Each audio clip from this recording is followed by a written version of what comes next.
Welcome to another episode of Follow the Brand TV. I am your host, Grant McGaugh, CEO of 5-Star BDM, a 5-star personal brand and business development company.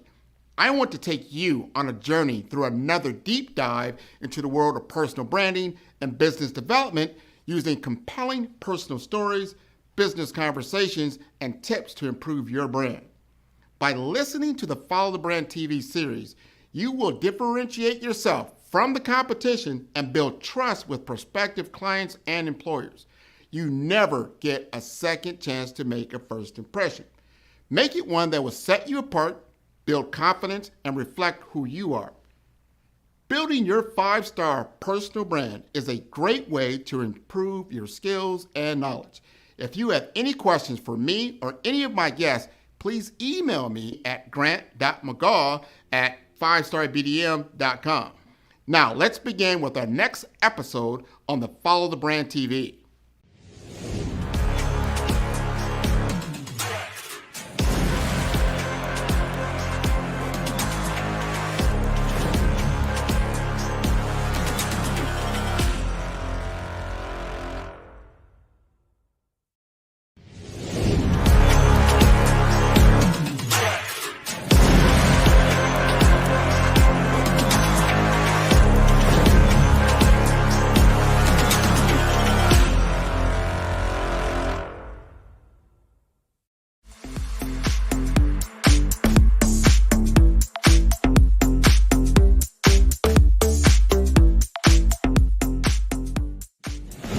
By building strong relationships with potential customers and demonstrating its value, my client was able to close more sales, drive a 200% increase in revenue, and establish a loyal customer base.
Well, welcome and good evening, business owners, entrepreneurs, thought leaders, and corporations. Welcome to the Black Business Network. My name is Gene Baker from GPB Consulting. I am your business moderator for this evening on the Black Business Network.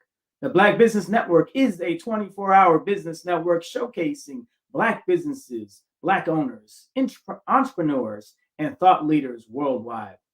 We have had speakers from all over the world: London, Singapore, Africa, Japan, North Carolina, Chicago, New York, Los Angeles, and cities all over the United States.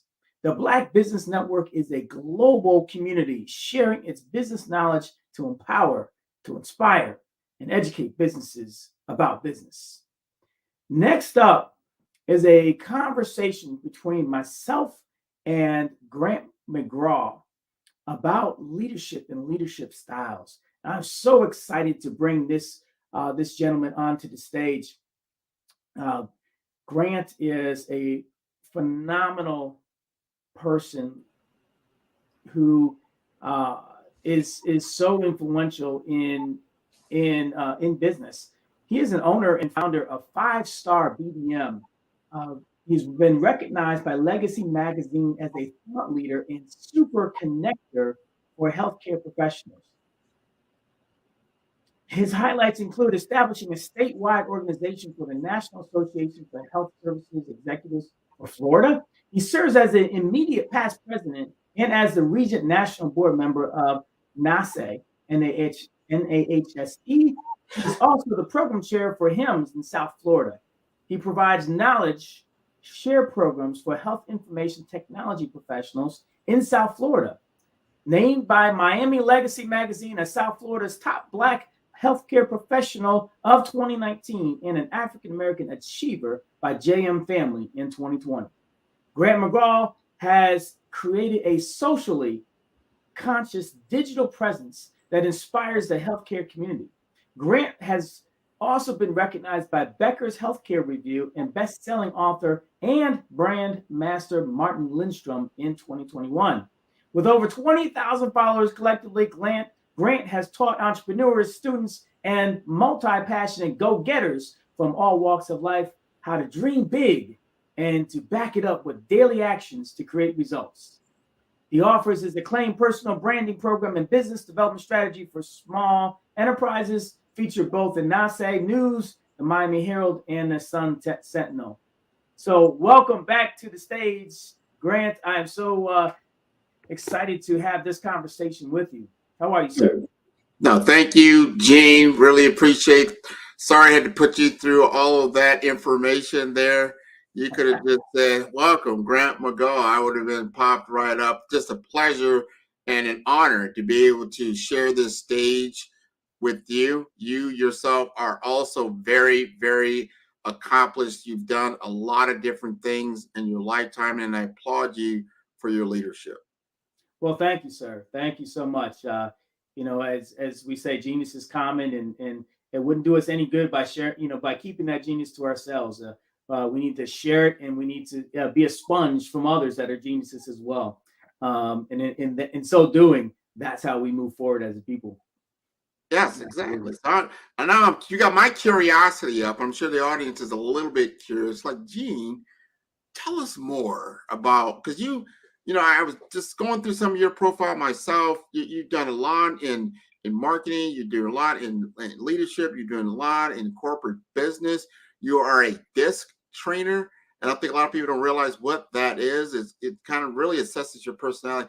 Tell us more about what is your passion around leadership, and a little bit more about your history. Yeah. So, well, I've been working in pharmaceutical manufacturing and healthcare for well over 20 years, really about 25 years or so. Most of that time, since 2000, I've been in leadership positions, from sales training all the way through district and regional leadership positions. And so during that time in pharmaceutical manufacturing, there has been a lot of change in the market. Yeah. Just a lot of different competition, different government pressures, different market pressures that has resulted in a lot of different organizational structural change and downsizings. So since about 2004, I've been through about every year and a half, a significant restructure or downsizing. So what I learned even through all that is you still have to lead, you still have to motivate, you still have to develop, and you still have to get results. Yeah. You can't get to the next opportunity or the next company without results. And so what I learned leadership by, baptism by fire. And so, what I thought leadership was when I first got into it, it's really kind of changed and developed over the years. And that's where I really kind of developed my passion, because at the core of it, leadership is influence. And you can't influence people unless you really are able to connect with people. So that's really where my passion comes, because I've always wanted to, and I've always been a connector. And so I use that skill and really develop that skill even further to reach people at a different level and connect with them and help them focus in on a task at hand today, while also preparing them for the future. So as we were moving through all these restructurings and downsizings and upsizings, whatever you want to call it, I made it through all that. But at the end of the day, I was like, you know what? If this is my passion, why don't I start to develop that? So I became a member of the John Maxwell team and really learned leadership from John Maxwell's standpoint of view, and started teaching that. I ended up developing a whole leadership course over a year and taught it to the pharmaceutical organization I'm currently a part of. And so I took that and then said, you know what, I really enjoy DE&I and facilitating that topic. So I became certified in a number of DE&I courses. So I trained leaders in diversity, equity, inclusion, and challenge your bias types of courses. And then I said, you know what, I want to pick up some certifications so I can coach executives.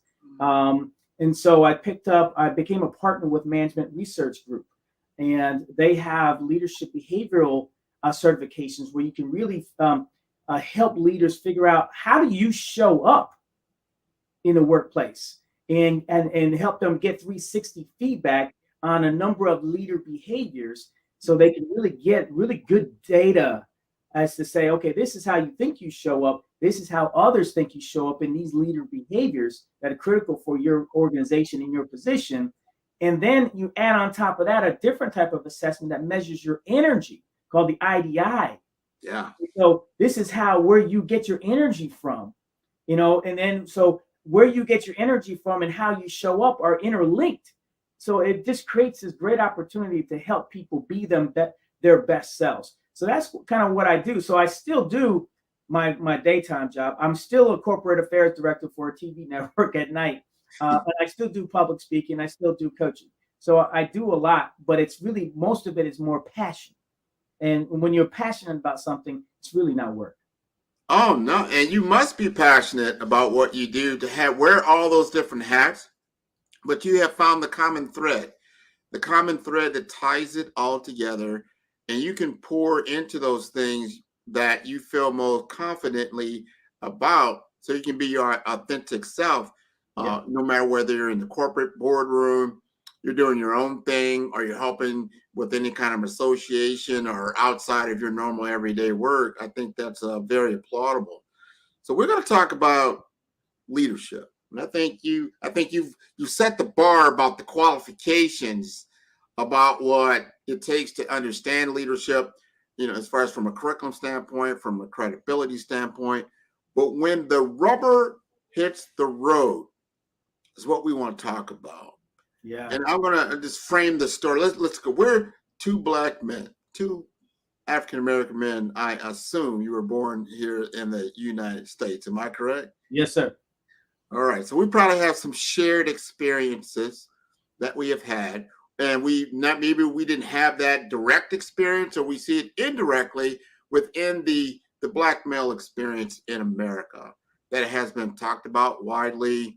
We've seen it usually every night in the nightly news. There's some kind of usually negative content around black males, and that I call that they're fishing at the low end of the pool, right? They don't come upstream to see, like, we're 13% of the population, but you're going to tell me we're 80% of all the crime that's happening? That math doesn't add up very, very, very well. So what are the other parts of this population doing that we can shed light on? Because you are a professional, articulate black man who is out there doing a number of facets of things. You go way against that paradigm shift. How do you show up when you see others maybe that don't look like you and they want to hear your story, and you got to bring that authentic self to the stage? Yeah. So part of it is my background, right? So I was adopted at 4 years old, and my adoptive parents are white. And so I have two white brothers and a mixed sister. I'm actually biologically mixed as well. My birth mom is white. And so, growing up in that environment gave me a different perspective on how, that side views and sees life. And it also gave me an advantage in terms of, not being disadvantaged, from a historical standpoint, from a resource standpoint. My parents had resources. My dad was an executive. He had opportunity, so I didn't come up from a disadvantaged standpoint. And I had an additional lens of, what it's like to live in, the majority, right? World. And so you kind of use that as I've maneuvered my way through corporate America, and understanding how to and the importance of connecting with others. Because here's the deal: there's not, like you mentioned, there's not many of us. Any black male out there understands, no matter where you are in corporate world, unless you're working for a black organization, you are going to be one of few. I've been an executive in a room of thousands of executives, even recently, and counted on two hands the number of black executives in that room. And you look around and you're like, wow, this is crazy, because I know there's more talent than this. Yeah. But it is what it is. But what I do personally is make sure that those that I'm working with see me for me, that are comfortable with me. And sometimes that means spending more time than maybe others have to, making sure that those around me, that those that can impact my career, are comfortable with me. Right. I don't have to kiss anybody's butt, per se, but it's just taking a little bit extra time to make sure that I'm finding commonalities.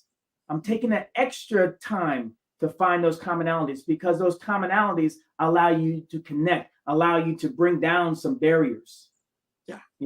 That may, prevent that connection. Because once you connect, then you can influence. Once you can influence, now you can lead, and you can gain advocates for your career. I 100% agree with you. First, I'm going to applaud you. That is not an easy road. And then I'm curious at the same time, because you lived both experiences. You know how the majority, our white Caucasian counterparts think and see life, because you're in the room, even though, and then on the other side, how the African American experience on the other side. So you're like, wow, I'm a part of both of these worlds. But here's the rub, and I'm sure you've run across this. Like, when you show up, before you say one word, they're going to see you as a black male. Mm-hmm. They don't even realize, wow, I'm biracial, and I was actually raised in a white household. So I understand your language.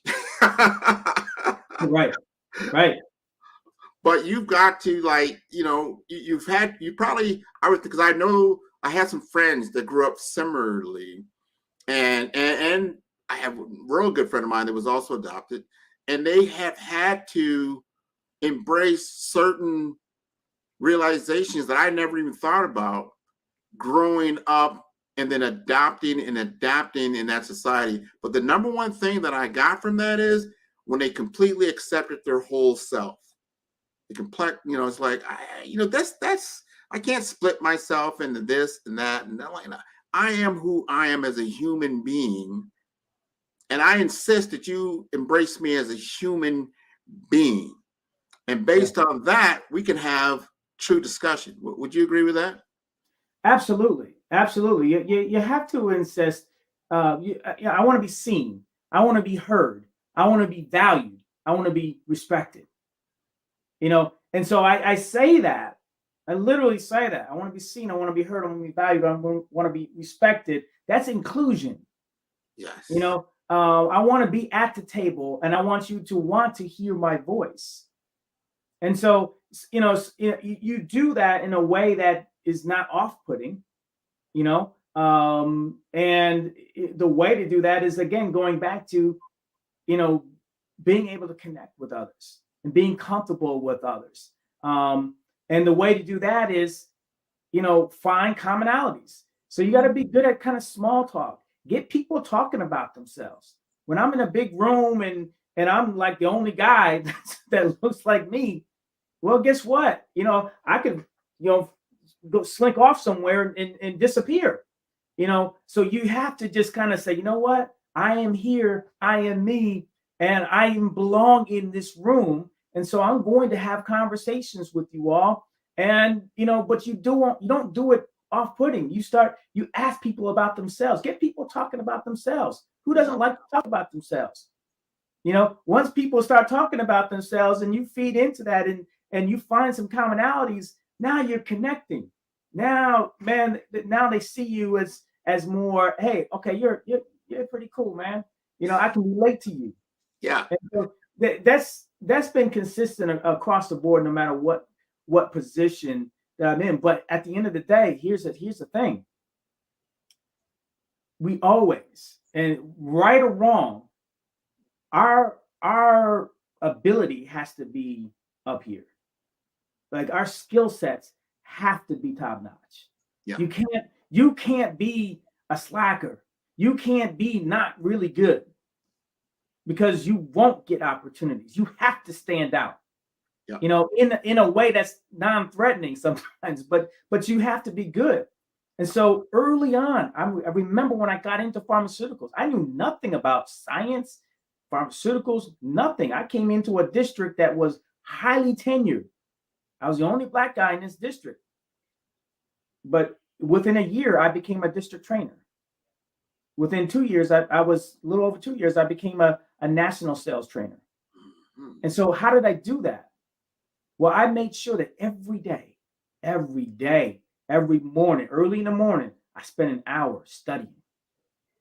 And then I would go out in the field and I would apply that knowledge. Yeah. So the combination of obtaining knowledge and applying that knowledge and growing with that knowledge and adjusting, allowed my growth curve to exponentially grow. So that puts you, if you do that consistently, you automatically will put yourself in the top 20%, regardless of race. Now you said something very important.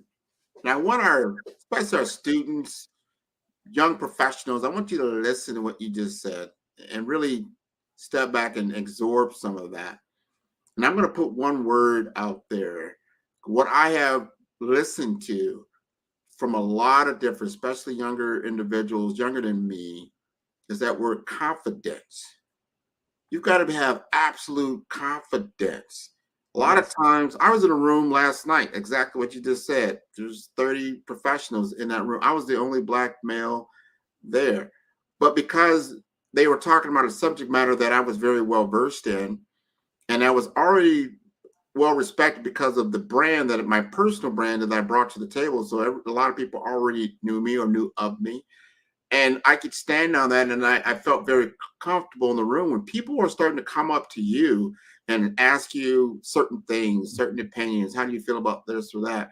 And I was actually moderating the entire room discussion.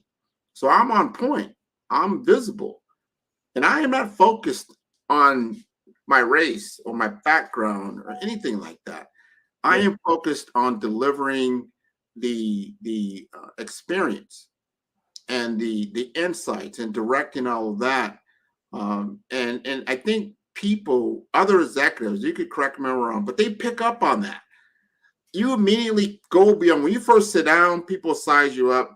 You start looking at certain things, how you're dressed, this and that. But once you open your mouth and you start articulating and you start putting things on the table, all that other stuff, they don't remember none of that stuff. All they remember is the value that you brought.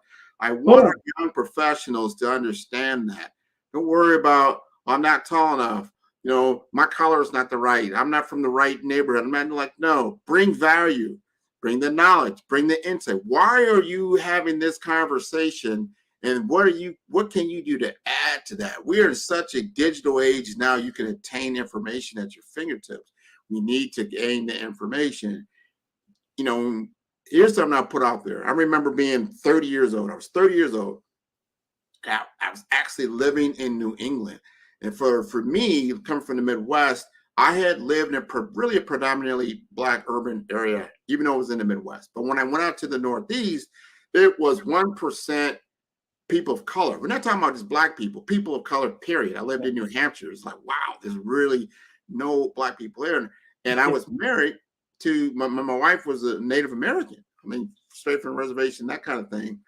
And I finally realized what she'd always tell me. So you were always in your environment. I'm hardly ever in mine. So now we're both out of our environment. I started to realize certain things about how people perceived me and what was going on, how I perceived myself. And it took some information that I got from one of the elders from her tribe that reminded me. So the first thing you need to understand is that you are a human being. Once you realize that, all Yeah. those other things are just subsets. You Yeah. are a human being. And as a human being, you can communicate with any other human being, whether they're the king or the barber, on the level of being a human being. From that point on, I had confidence of who I was as a human being. Had nothing to do with my race, my ethnicity, my religion, my politics. No, I always relate to people as a human being. Oh, absolutely. Absolutely. And so people relate to you when they see you and they relate to you and they see you as a human, as a person. Number one, not just, well, hey, I'm a black guy. No, I'm a person beyond everything else. But Yeah. the other thing that people do is to relate to values. How do you show up? What's your North Star? And do they relate to your North Star? How do you communicate your values? It is so critically important. So I learned years ago, as I was leading different, units, to make sure that I had a list of values, and we discussed those values. And I say, how do I show up? How am I committing to showing up with these values? And then I have each person kind of go around and say, what does this value mean to you? How would you show up and show this value? And so when you have that kind of conversation on a regular type of basis, now you have another significant way to connect those around you, and people know how you're showing up. They know what you stand for. Yeah. And when they know what you stand for, now they start to not see, I shouldn't say, I hate that word, not see color, but they don't see you first as a black man. They just see you as a man whose values relate to their values. Well, that the perception that they had. That's really a lot of times you just hold a perception that's not factual. It's like you're reading a book before just by looking at the cover, and that cover usually is tainted. It's like that's not real. Like all white people are not all the same. They don't all have the same attitudes and opinions and blah blah blah, because you're not accepting them as a human being. Like, and I've talked to so many different people from all walks of life. I live in Miami, Florida now.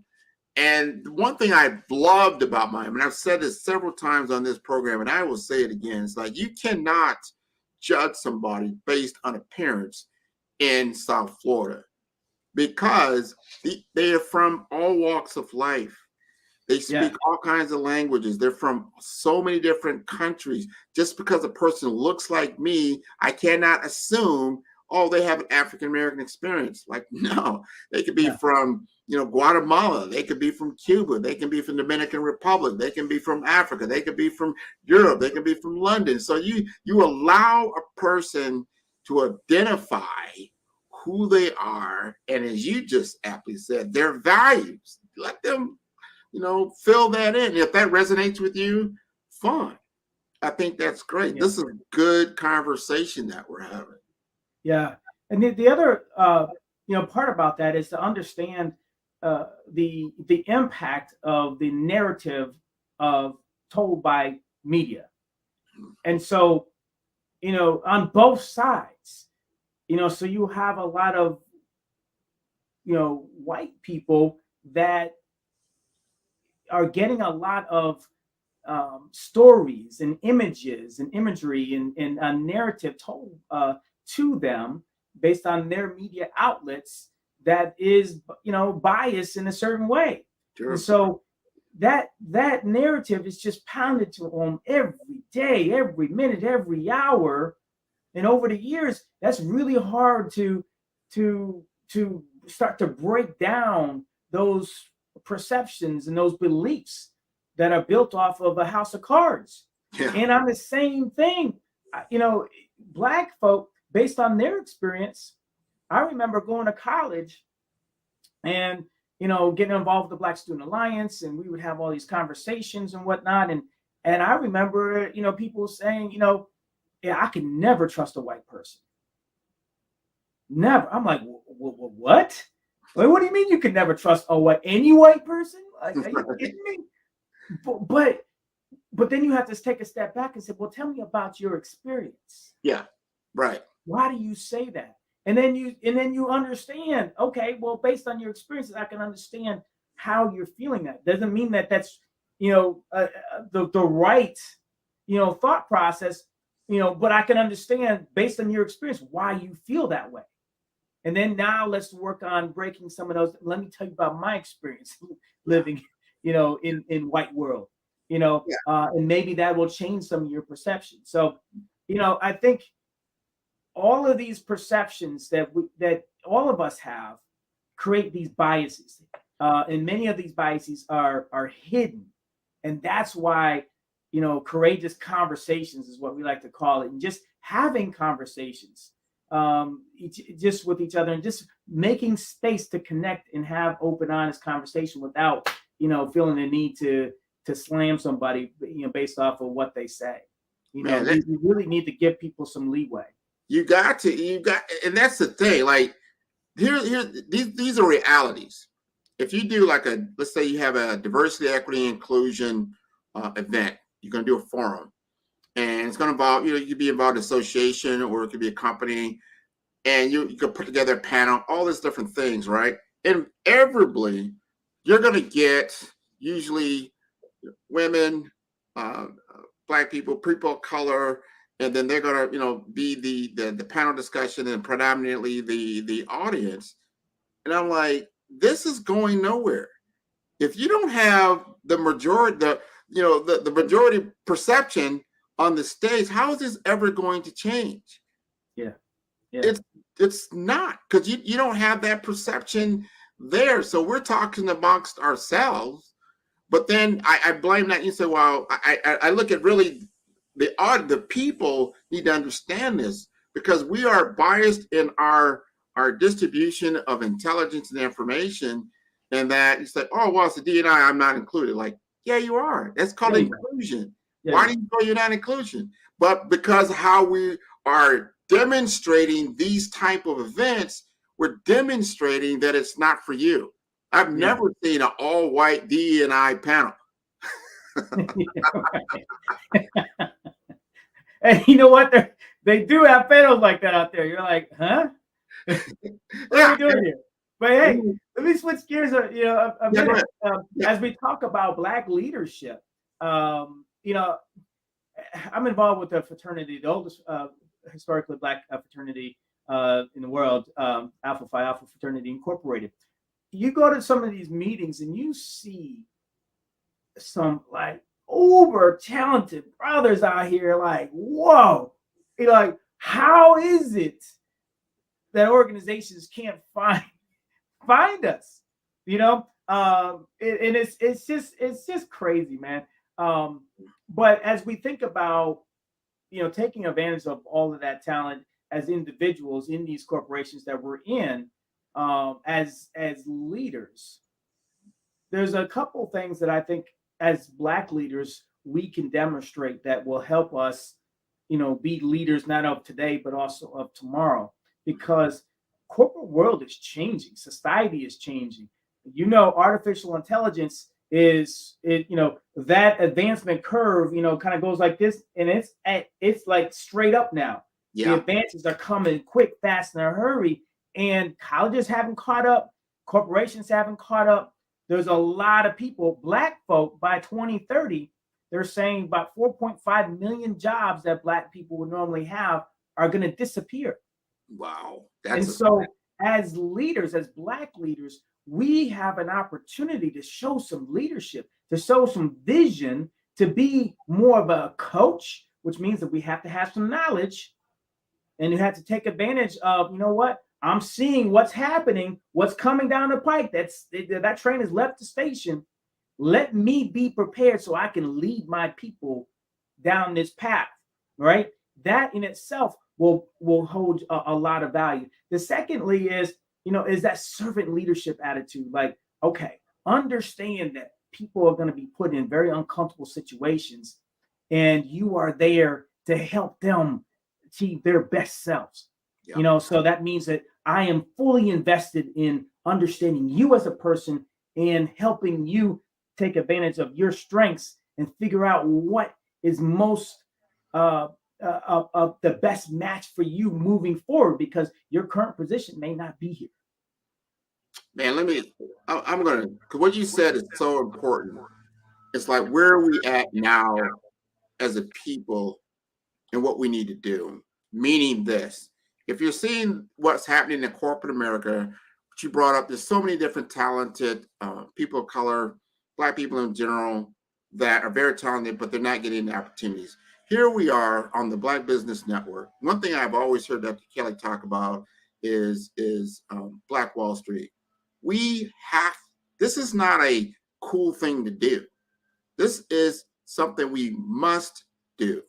It is imperative that we create our own economic engine.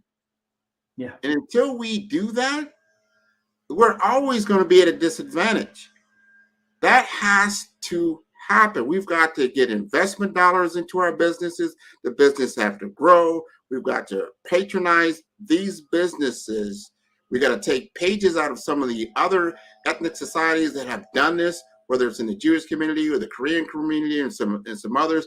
This is an imperative. We must do this for survival, because once you create commerce, we take that $1.6 trillion that flows in our community and start putting it in ourselves. We're in the most prosperous nation in the country, but we're not utilizing the resources that we constantly have. So it's like, wow, if they won't get a loan from him, I can get a loan from somebody else. We've got to make this imperative. Like, you must create. We must have our own business structure. We must have our own economic base. This is not a request. This is a requirement. It's a requirement. Once you have that, then you have leverage. If you don't have any leverage, there's no reason. So why should I hire just somebody to be on my corporate board if I don't like them, or just because they represent? Like, I don't have to do that. So you've got to start looking at the reality of the situation and say, okay, I get it. I need to create my own. Unless, hopefully, you won't get in my way of creating my economic base, because historically, this is what has happened in our communities, that when we do start to do that, there is a reaction to that, and then you have destruction. We don't want to do that. I would hope here in 2023 that at that scale does not happen, but it's imperative that we do that, and having the leadership, understanding how to get access to capital, access to knowledge. Now, here we go. So I know something's on your mind. Bring it up. Oh man, this is so critical. But it's like, as a people, we've been groomed over the years to be consumers. More than other races, really. And it's systemic, because we've been denied, access to wealth and capital. And so when you're denied that, then they push you to being a consumer. And so there's a lot of history there that we're overcoming. But the good news is there's a lot of interest across generations now in entrepreneurship and in business. So that's the good news. Capital is not always there, but more capital has become available, including in our own Black-owned banks. So we just need to be more aware of there's various banks that we can go to, including our own, that are more likely to give us capital. But, and it's a big but, we also can't just come to the table and say, oh, okay, Black business, Black bank, all right, give me some money. It doesn't work like that. We have to really come prepared with sound business plans and well thought of analysis of the markets in which we want to penetrate and operate in. And there's so many resources out there now, whether it's online or Black chambers, business chambers. They have any number of programs to help people in business planning and learning about procurement and everything involved with business. A lot of these programs are free. Yeah. And so we really, and on one hand, we have an excuse to say, okay, you know what? We have years of grooming and of denial that have kind of shaped our mindset and our habits. But reality today is, we do have opportunity. You just got to be aware and be prepared to take advantage of the resources that are there. No one's just going to give you money. No. So you got to understand that and say, yes, you know what? You have a great opportunity to build a business, to get resources and capital, but make sure that you don't come to the table unprepared. Get mentors, find business mentors, take advantage of the chambers in your communities and the resources that they have. Take advantage of online resources. Do your homework. And if you do that, you'll have a much greater likelihood of getting the capital, getting the resources, getting off the ground. And more importantly, once you get off the ground, stay off the ground. Yeah. Because a lot of businesses fail, whether you're Black, white, or Hispanic, Asian, whatever. They fail. And it's for lack of vision, of planning, of resources, any number of reasons. So just be aware of that and learn to look at failure as an opportunity for growth. I remember I'll say this quickly, had a conversation with a multi-millionaire. My brother was working for a company that made ATM machines and kiosks. This is way back in the day, like 2001. And I had an opportunity to have breakfast with him and the owner of this company. They were in Ohio closing on some big bank deal, multi-million-dollar deal. And I said, well, heck yeah, I want to sit down with you. I want to pick your brain and I want to ask you about your story and what are the learnings? What did you learn through this journey? Like, how did you get here? Yeah. And so he broke it down. He says, "Man, you see me today. You see me today. I am successful today. I have the trappings of wealth per se, right? But what you don't see, and the story that's not always told is I have embarrassingly, like thoroughly failed at 7 different businesses. Financial ruin, 7 businesses.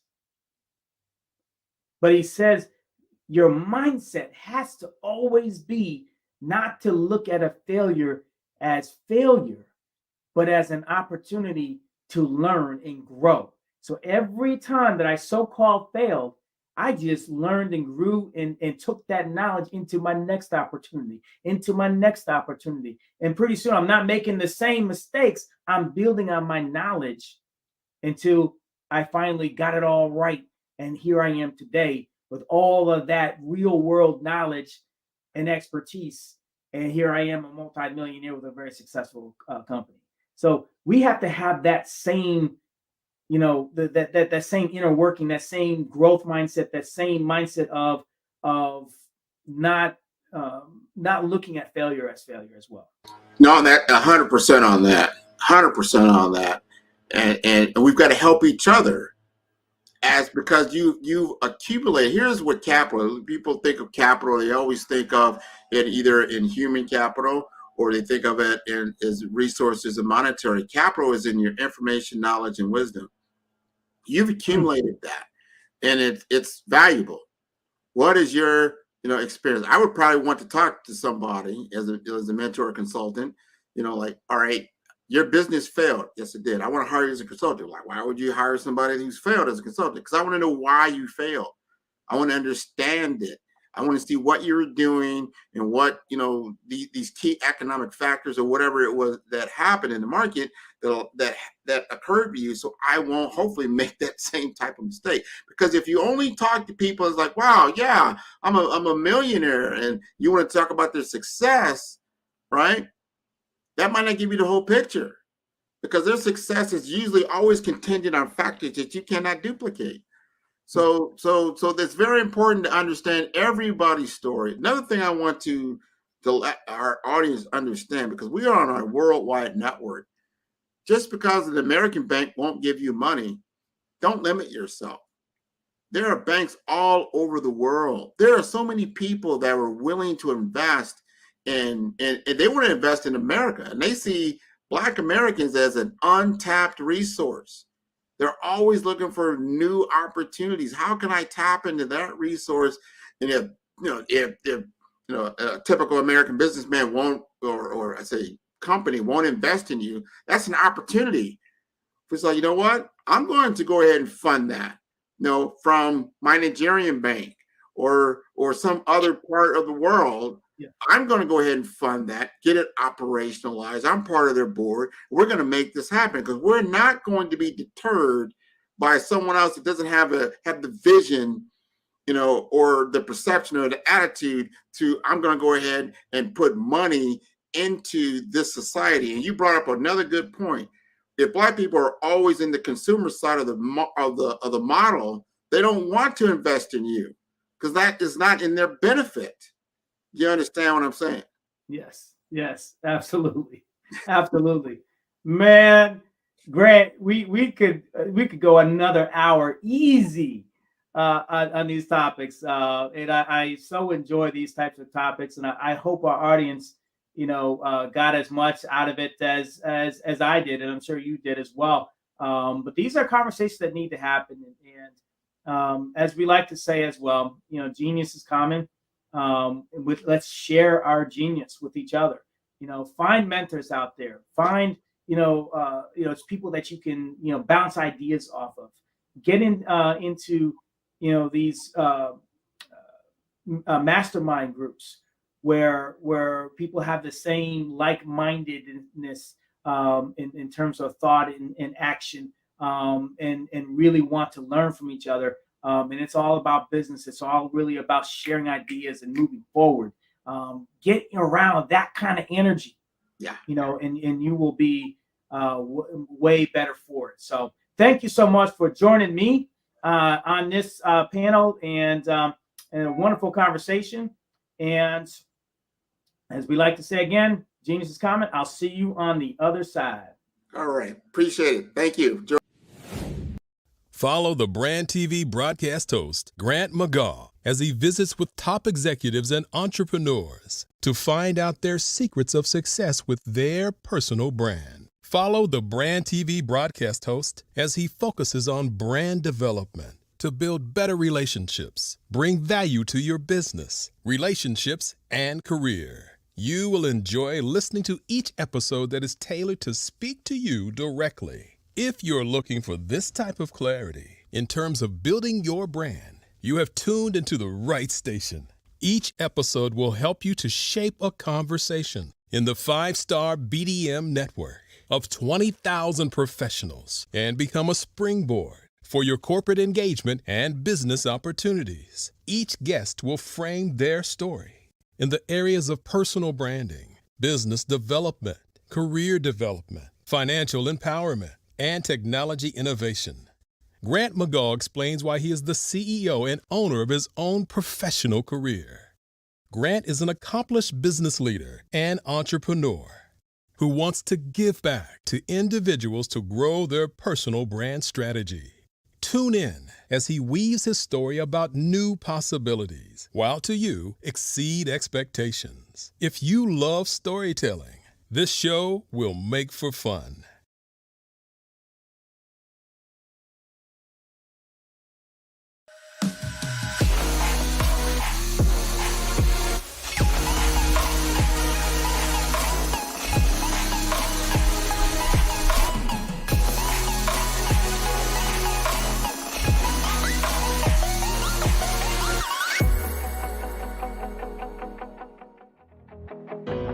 I am Black business. From the moment I wake until the time I sleep, I am Black business. I am Black business. Are you Black business? I am Black business. Do you support Black businesses? I support Black business because I am Black business. Black Business Expo, one of the largest business showcases in the history of Black business in the world. Sign up today at www.blackbusinessexpousa.com or call 919-308-9090. I am Black business.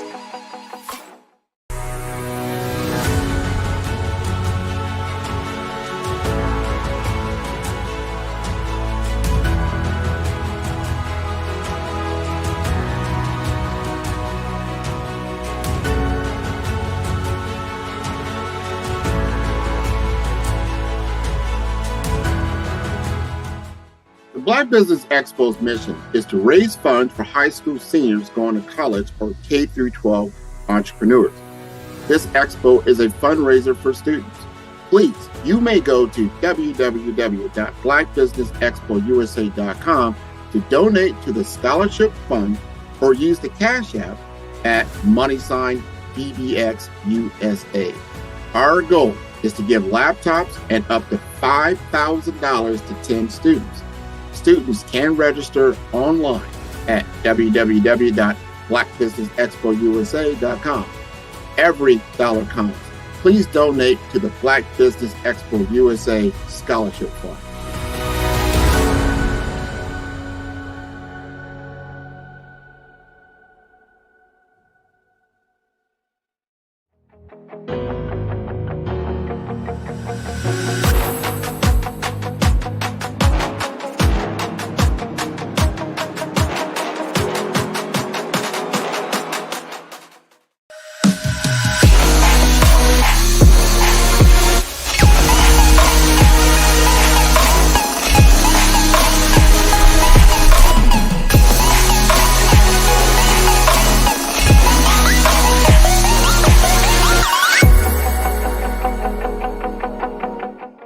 Five-Star BDM, Brand Development Masters, is a professional consulting and advisory group keenly focused on business development services for the small to mid-sized business and entrepreneurs.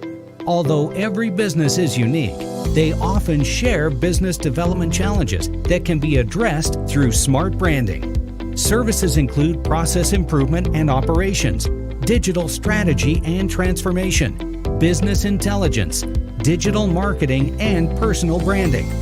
Our business and personal branding company has helped a number of professionals and organizations to optimize and grow. This results in more business, more opportunities, better reach, positive outcomes. Visit www.5starbdm.com today to learn more. The 5-Star BDM LinkedIn Social Selling course can help you stand out and attract the right connections and opportunities. We will help you professionally create your profile, provide personalized recommendations for improvement, and help you create and share engaging content to help you showcase your skills and expertise. Our 5-step course makes connecting with industry experts, finding job opportunities, and building meaningful relationships easy. Social selling can be an effective way for you to generate leads and close deals, but it does have its challenges. Our course will help you solve the problems associated with digital networking. If you need help personalizing your outreach and messaging, which can lead to low response rates and a lack of engagement. If you need help targeting the right prospects, this course is for you. With so much noise on social media, it can be challenging to cut through the clutter and get your message in front of the right people. Our course will personalize your messaging using our targeting tools and research. You can identify and reach the right prospects. We will also show how to deliver high quality, valuable content that attracts and engages prospects and clients. The 5-Star BDM LinkedIn Social Selling course will address these challenges by implementing best practices. As a result, you can improve your social selling efforts and generate better results. Are you looking to improve your LinkedIn profile and reach a wider audience? Social selling is an effective way for you to generate leads and close deals, but it does have its challenges. Some common problems we saw with social selling include lack of visibility. If your profile is not optimized or you're not actively participating in groups or sharing content, it can be difficult to get noticed on LinkedIn. Number 2, lack of personalization. Some businesses struggle with personalizing their outreach and messaging, which can lead to low response rates and a lack of engagement. Also, difficulty targeting the right prospects. It can be difficult to identify and target the right prospects on social media, especially if you don't have access to robust targeting tools. And number 4, outdated content. If your LinkedIn profile or content is not up to date, it can give the impression that you're not actively engaged on the platform or that your skills and experience are not current. And lastly, poor quality content and not leveraging video and picture to convey ideas. To solve these problems, the 5-star BDM LinkedIn Optimization Social Selling Video course will help you focus on personalizing your outreach and messaging to better connect with prospects. In module number 1, the foundation, we will help you create high quality, valuable profile that will attract and engage. In module 2, the story, optimizing your LinkedIn profile to make sure it is complete, accurate, and visually appealing. In module number 3, the experience, using your targeting tools and research to identify and reach out to the right prospects. In module number 4, engagement, establishing a consistent follow-up process to nurture leads and build relationships over time. And lastly, in number 5, execution. Understand the metrics to help you measure your brand effectiveness. By addressing these challenges and implementing best practices, you will improve your social selling with the 5-star BDM LinkedIn Optimization Social Selling course. Listen to what others have said about 5-star BDM. Grant, I'll tell you why I'm here, right? I'm here because I love your brand. When we started chatting on LinkedIn, we connected. I checked you out and I go, man, this guy knows what he's talking about. You were definitely instrumental in helping to shape that knowledge of who I am. Because at first I thought, well, I am an actress. I am a writer. I am a producer. I am a speaker. And so I said, well, I must be a creative communicator. I know that there is a narrative thread here, but you nailed it when you said you are a storyteller. So you brought it all together in this cohesive title. Sign up today to improve your social selling opportunities. Tune in for our next show or click on our website at www.5starbdm/followthebrandtv. Thank you.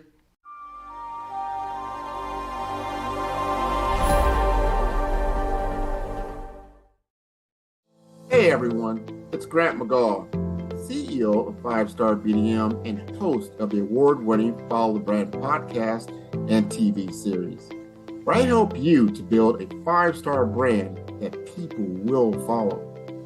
My genius is personal brand development through intelligent communication and helping you achieve your business and career goals. I am a requested speaker on digital technology and brand development issues.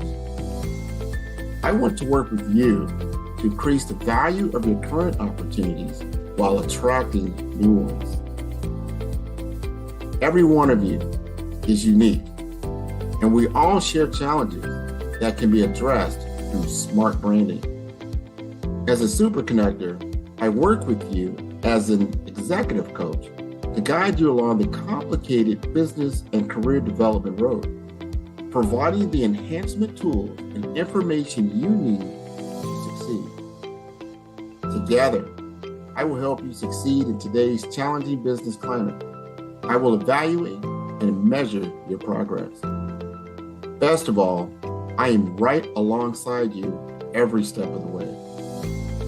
Build the brand called you. Genius.